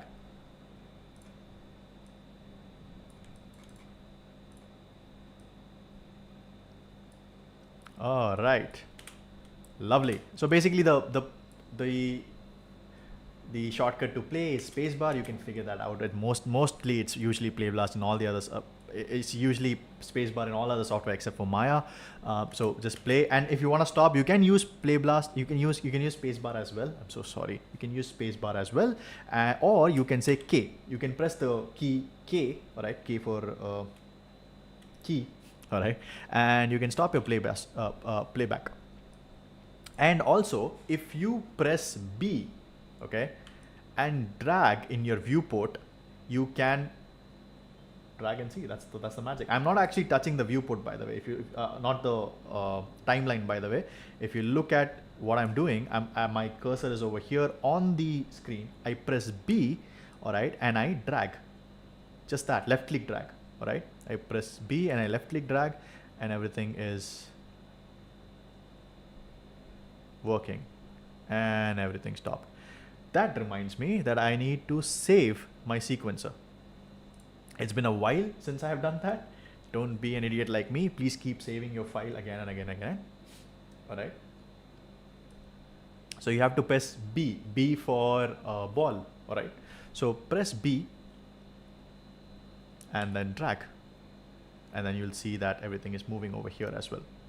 So this guy, you know, the guy in the reference video is basically slowing me down. All right, he's irritating me now.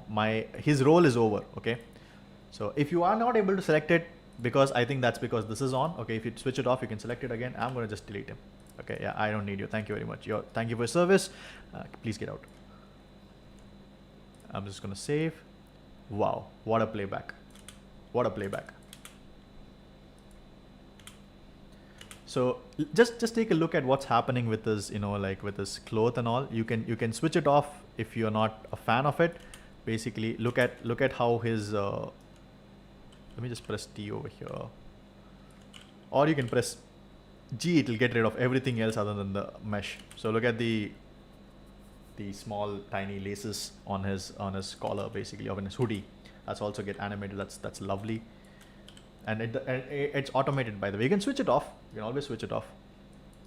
That's why I love working with metahumans. They're really cool. So here is your animation. This is blocked. All right. Now let's go into graph editor. Okay. What the best friend of an animator is the graph editor. By the way, let me just throw in a very small nugget over there. I haven't used it here, but this is something. This is an absolutely beautiful feature that I love, and I know in Unreal, and it is very useful, very useful. That is the pivot, by the way. So when you click on the pivot option over here, okay, you see that there is a pivot tool. It shows up a pop-up, you know, like a menu. You have your edit and you have your pose. All right. So edit, when you are in edit, you can move your pivot around. By the way, it moves the pivot of whatever you have selected as of now. All right. You can move it around and you can keep it over here. And then you can click on pose tool. All right. And then if you rotate it, isn't that a lovely feature? So imagine instead of just kicking, you were basically doing a cartwheel or something. All right. And you wanted your entire, you know, entire body to move from your hand, basically. So you changed an entire pivot. Here's the beautiful part of it. Let me just, you know, like animate this. All right. And let me go back. I've set key over here, and then I will, you know, like get rid of it. I'll just go back to this. I'll just get rid of it. So it doesn't changes the actual pivot. It just gives you a temporary pivot. All right. So don't worry. You don't have to feel like, oh shit, I've changed the entire pivot. Now what I'm gonna do? No, you haven't changed the entire pivot. It's just given you a temporary pivot for you to basically pivot off of somewhere else. All right. So that's a beautiful feature. I was not able to incorporate it over here because this is not a kind of animation that needs it. But if you need it, which you will, I'm pretty sure in future. This is a lovely way to do it. All right. Now let's move on to graph editor. Okay. So you see this wave over here. All right. That wave is basically your graph editor. Before we go over there, all I have to just mention that arrow keys, you can, you know, like navigate within arrow keys within the timeline. All right. You can press shift arrow key to go in increments, basically. So basically 5 increments you can go. All right. Move forward, move backward like that. If you press down key, it will play. All right. If you press up key, it will go back to, it will snap back to the original position. Okay. It's origin start point. All right. And then you have your, like I said, your period and your, you know, your full stop keys, basically. That says that, you know, but if you look at it, there is a key over here which is not showing. That means I haven't keyed every part of the body yet. So let me just select that, press set key. and that's something that you're supposed to do during blocking. All right, I tell that to all my to everybody who asks me how to animate to block, you have to key everything. Okay, now I've selected everything. All right, or I'll just move on to my Grapheditor. So as soon as you click on it, Grapheditor will open up. You can always dock it over here. Okay, that's the same way to work. So I've selected everything over here. Okay, you can select everything here by saying Control A. Control A selects all of this, and if you feel that your graphs are weird, they're here and there, you want to organize them, you can always click on here and say normalized view. All right, so when you go to normalized view, it'll arrange everything beautifully for you over here. Okay, now I've selected Control A, and I'm going to select maybe a cubic interpolation. All right, so for that, if you look at it, the in the brackets over here, next to automatic tangents that's written, it says 1. That means the shortcut for this is 1. All right, the shortcut for a cubic flatter tangents is 2. For breaking the tangents, it's 3, and so on and so forth, basically. Right, so I'm just going to press 2 over here, and now I'm going to take a look at my animation.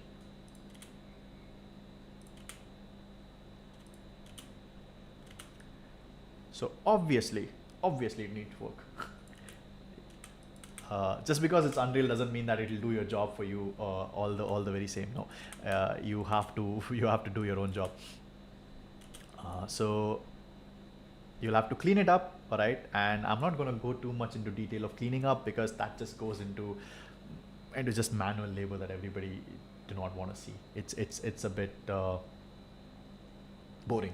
All right, so I'm just going to leave it over here. What I can do is I can probably like change the last keyframe. Okay, you can do it from here also, or you can go to your sequencer. Okay, and then you can select this one for the entire all of it. By the way, when it's in minimized mode, and if you select it, that means you're selecting the entire keyframe. You can always retime also from here.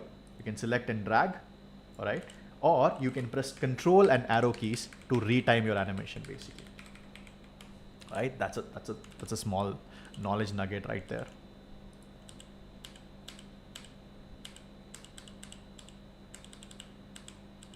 Okay, there it is. All right, so I'm going to make the last pose, because it is not ended. The animation is supposed to go, so I'm just not going to end it into a ease in, and the animation is not going to stop into an ease in. I'm going to make it into a linear, all right, animation. So I'm going to press 4. Okay, I'm going to check if that's what it did. Yes, that's what it did. You see this triangle pose? This triangle icon. I'm sorry, my video is on. Oops, my video is on. You can see that this triangle over here. I'll just zoom it in and show you. So this triangle means it's in linear interpolation. Okay. So basically, navigating through the graph is just like that. Right click, drag is basically you can move things around. Alt and right click, drag is basically how you expand your graph editor. All right, and Alt Shift and right click, drag is how you space your graphs, basically. This is just about the view, basically. It does nothing with the scaling and moving of the graph or anything as such. So I can see that there are some weird interpolations over here. So I'm just going to select all of them, or I can always go and select it from here. This is a little weird thing that Unreal has, but you can use it to your advantage as well. So I'm just going to go over here, and everything should be selected. And I'm just going to say cubic interpolation, smart automatic tangents. All right, so these are smart tangents. These will make sure that whatever the way that your graph is moving currently, it will align everything else accordingly. Okay, now if we see our animation, it should be slightly better. And I just said slightly, so that's something that you need to understand. It's going to take a lot of time for me to smooth this out, but it's not bad for like 15-20 minutes of work, I would say. All right, so let me just check if I forgot something. This is your zoom to fit in, all right? That's basically your F key. So if you press your F key, this is gonna do the same stuff. And the rest of it, there's one thing that I wanted to talk about, is that except for this filter, all right, if you don't want this filter on, you can always do this as well. Where's that? If you click on this I button over here, you can stop the auto expand basically, all right? So now let me just get rid of this as well. So now if I go over here and I select anything, it will not auto expand this MetaHuman control rig and show me exactly what is where, all right? So if this option was turned on, all right, and if I go ahead and select anything, you'll see that it immediately, you know, like opens it up and shows what it selected, where it is. It is sometimes annoying, all right? So you can always, you know, like switch it off by going over here, say this, all right? And for the first time, you will have to go back again and switch it off. And then, you know, the next time you select anything, it won't just automatically open up. So I guess that's that. I think I've covered everything. From this, you should be able to, you know, start off. Let me just stop for a second.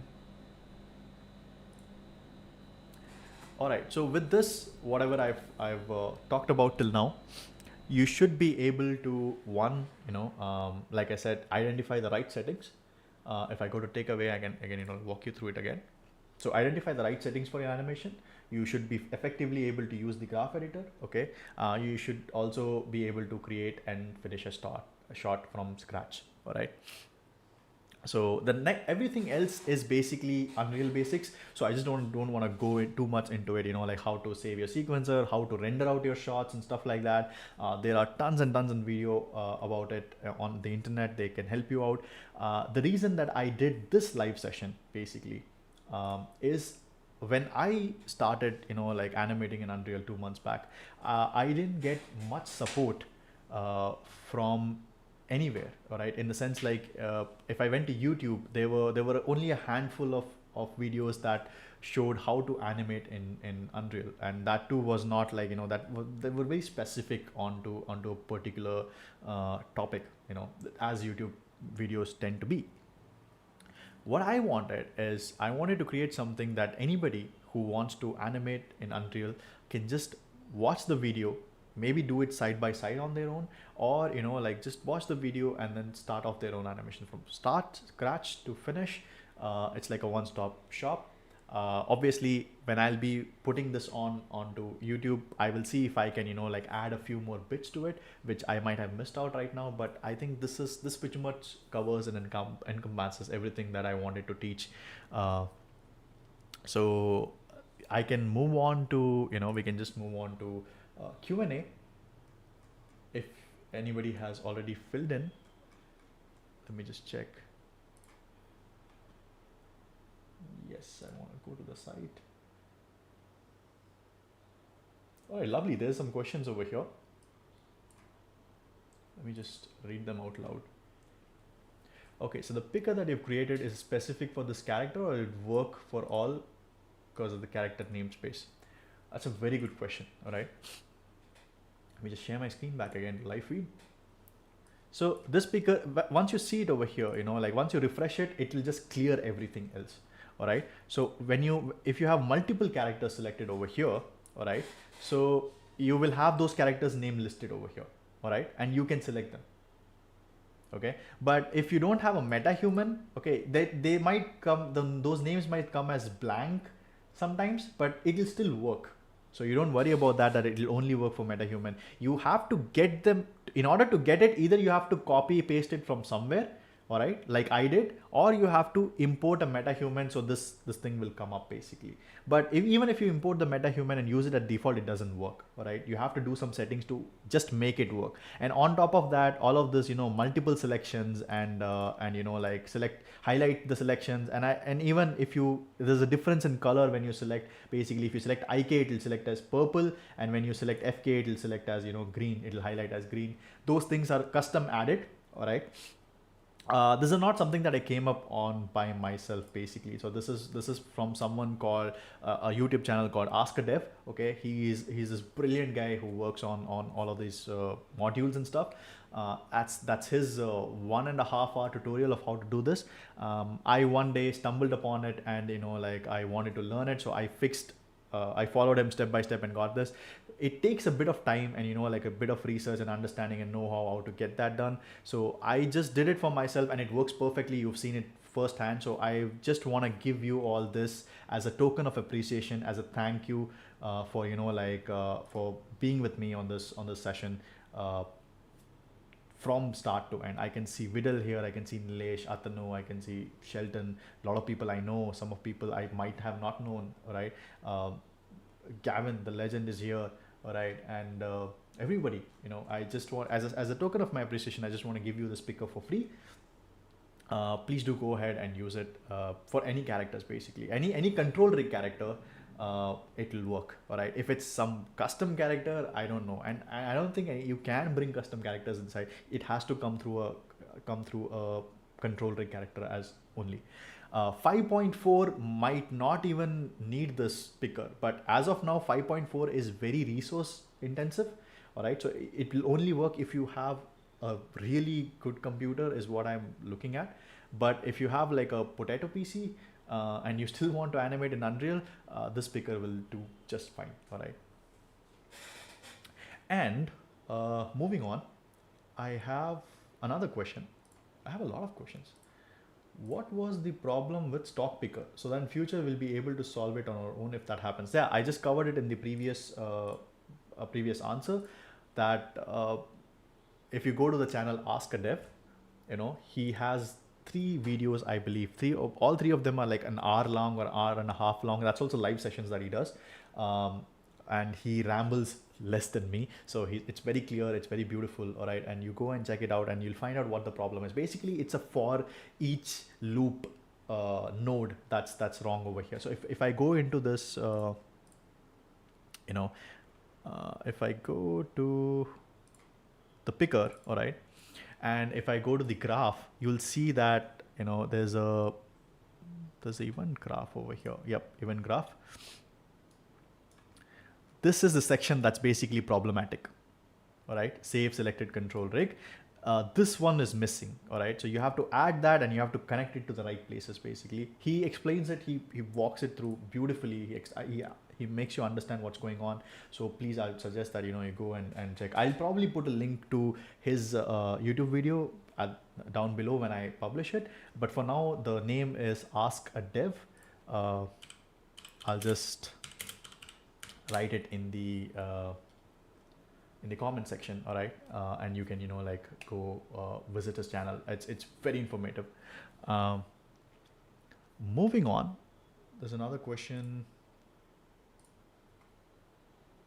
What are its impact on render file size?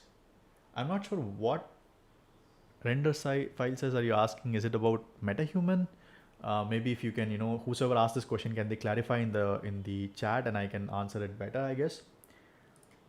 I'll move on to the next one. Is there any way to use layer animation like we use in Maya? Yes, there is. All right, and I'm so glad that you asked this because that's something that I missed. All right, I'm just gonna show you how you can do that basically.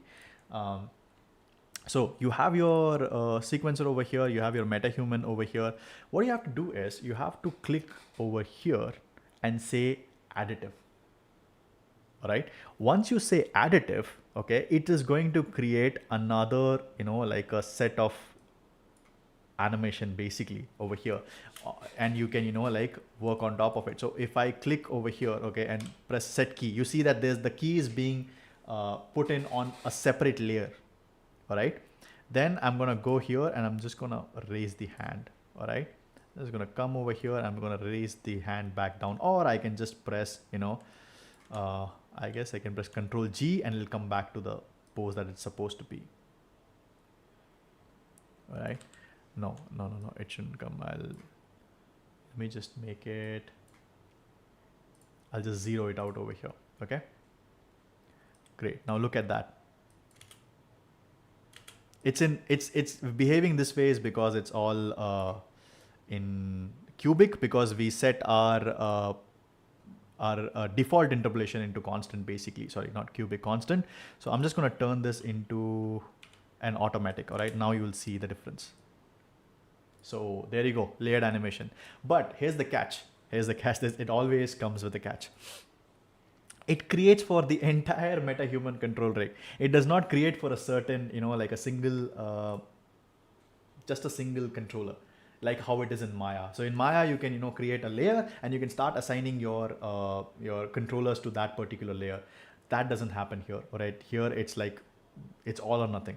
So you be careful what you're animating, where you're animating, where you're putting the keys. This is solved in 5.4, if I'm not wrong. All right, this issue is solved in 5.4. Most of what I'm telling you, all these tricks and tricks, is I think is solved in 5.4. Not all of them, but obviously, most of them is because there will be a lot of people, they gave feedbacks and they have implemented that 5.4 is much more animator friendly, but it is also very resource intensive. So before downloading it, I would say you check out what all is needed for you to actually install a 5.4 and run it in full capacity, by the way. The next question, by the way, these are all beautiful questions. Thank you. Is it possible to merge it with other animation cycles downloaded online? That is a separate session, but yes, it is possible. All you have to do is bake this animation, export this animation as a mocap data or as just an animation data, basically, like how you would export an anim. You can do that. All right, and then you can bring that in, and then you can bring a mocap, and then you can merge it. That's completely possible. Yes, it is possible. And you can bring it a mocap, convert it into a control rig, bake it to a control rig, and then you can, like adjust that also. That is also completely possible. But that's a totally different topic and a totally different video altogether. All right, so I will, probably, if you guys demand it, on the comment section on a VOD, video on demand, on this particular video, or you can contact me on LinkedIn and you can tell me. By the way, don't worry, all of whatever your questions are is just anonymous. All I see is just, like animal icons. I don't know who you are, who's asking questions, so it's all anonymous. So please don't worry about stuff, or my name might show up over here, my anonymity might go away. There's nothing as such. This is an I designed it to be anonymous. Okay, so does the graph editor has a Euler feature as Maya? That's a very good question. I don't know. I need to find out. For as of now, it doesn't have. I'm not sure where it is. There must be a Euler, function, at least, if something, you can go into blueprint and fix it. I saw somewhere that you can create your own Euler blueprint, but I don't know if there's a one-click solution, and I will find that out, and once I do, I will make a video on that as well.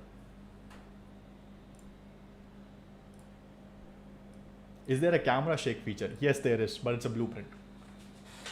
You cannot just, not like Blender. In Blender, you can go to the graph editor, you can add noise to your graph, and then it becomes like a camera shake, and you can control that. But here you have to put it in a blueprint. Basically, there is a blueprint that's already available. You can use that. Probably I'll show you how that is done when I'll make a masterclass for or like a live session for like camera, just like I did for animation. Can we have a previous oriented session next? Create the sequencer faster. Yes, you can. Actually, yeah, why not? I don't see why I can't do that. But I think there's gonna be a previous masterclass. I'm gonna have a collaboration with an online teacher. He teaches animation basically, and I'm gonna do a pretty soon, I believe. I'm gonna do a previous masterclass, but that won't be software specific.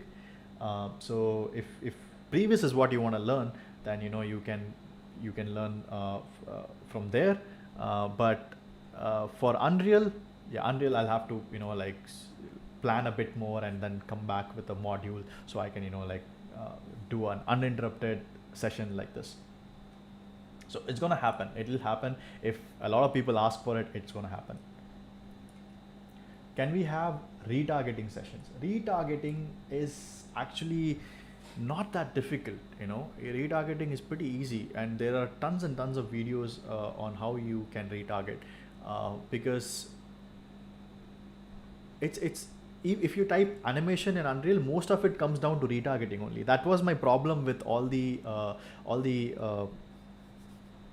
you know tutorials out there, was they were very mocap focused. So anything that you need for mocap is already over there.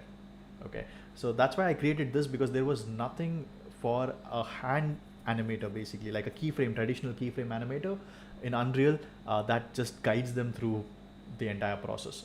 So that's why this session was dedicated to that.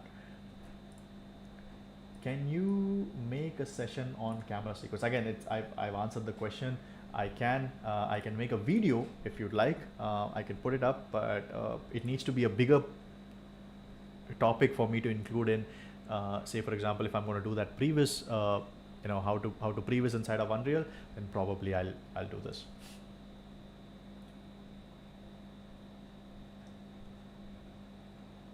Great. So I think I've run through all the questions. If I missed any, please let me know. I don't think I have. This was a wonderful session. This was a lovely session, and please don't leave just yet. I'm just gonna drop the drive link for the Metahuman picker that I've developed. All right. This link will be closed in 2 days. In 48 hours, this link will be closed. So if you want to download, please download within 48 hours. That's it. That's the time limit, because after that, once this video goes live, if I'm not able to edit information out of this video, they won't be able to at least access that drive link that I've given. That's completely exclusive to you guys, for your time, for your dedication, and for the support that you've shown. All right. So I'm just gonna drop that in the chat over here. Anybody who's here, they can just take that picker. I haven't sent it yet, Raghunandan. I am just gonna drop it now. Hey, and by the way, nice to see you, man. It's been years since I've met you, and it's a good thing that you're here. Thank you so much for your support.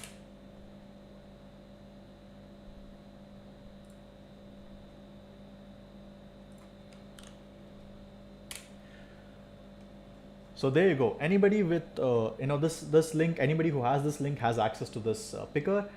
You will find it as a RAR file. Okay, just download it. All right, and extract it. Okay, once you've extracted, let me just show you what's going to happen.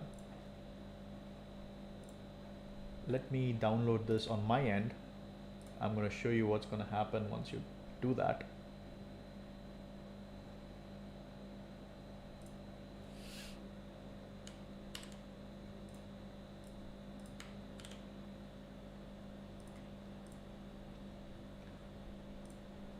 So yeah, once you've downloaded it, it'll show up as something like this. All right, it'll show up as free MH picker. All right, that's just the name. It's okay. All you have to do is extract it, and you will find a utilities folder. And as I've told you, where utilities are kept inside of Unreal Engine, it will be here inside content browser. Okay, inside your content, you will have metahumans. All right, and inside metahumans, there's a common folder. Inside that common folder, there's another common folder where you keep the utility. So you have to delete your existing utilities over here, and then paste this new utilities, and then you will be able to access this picker. And just like that, it'll be ready to work right out of the box. You don't have to worry about setting it up again or anything as such. In case it doesn't work, please comment on my YouTube. Most of you know me from LinkedIn. Do not hesitate to immediately contact me and say, hey Vignesh, I don't think this is working. This is the wrong picker or whatever. I made sure 3 times that this is the right picker, but just in case, if it doesn't work, please don't,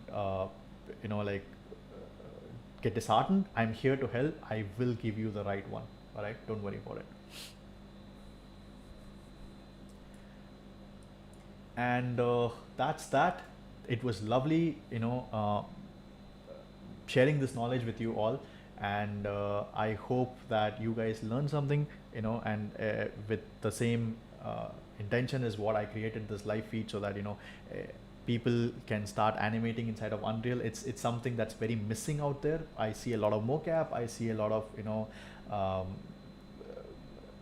capture, like basically motion capture, or like downloaded mocaps and stuff like that. But you're all animators, all right? You don't have to feel left out that, hey, my core competency is not there in Unreal. No, there's nothing like that, all right? If you can move a box, if you can set a key in any other software, okay, you can do it in Unreal as well. It just takes a little bit of a different route, and that route has been introduced to you. Please go ahead, go crazy, all right, and create beautiful, beautiful work out there, all right? Thank you so much for joining me in my live feed. And once again, if you have any other questions, we still have, okay, we are already above the time, but you guys are still here. If you have any other questions, just put it in comments. I'll give you 3 more minutes, and then after that, I'm gonna end this live feed. Gaurav Negi, thank you so much for joining. Gavin, you've been a mentor, a friend, and you've been a rock. Thank you so much. And coming from you means a lot. Thank you so much, Gavin. Thanks, Raghunandan.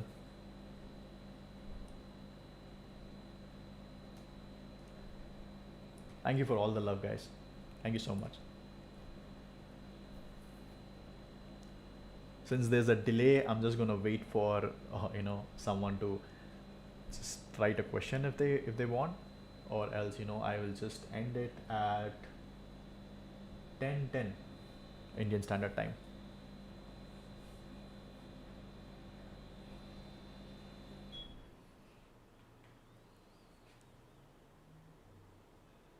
So I'm sure most of you all already subscribed. If you're not, then please subscribe to my channel.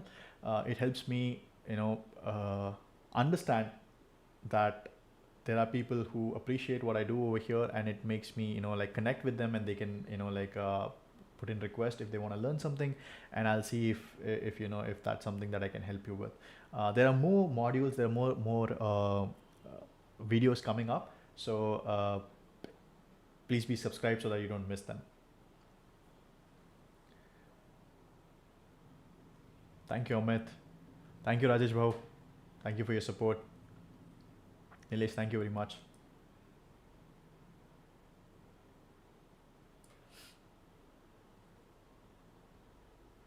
Okay, I don't see any questions popping up. So that's it from my side. Thank you, Shelton. Thank you so much. That's it from my side. Thank you so much. I'm going to end the stream, and see you all next time. Bye-bye.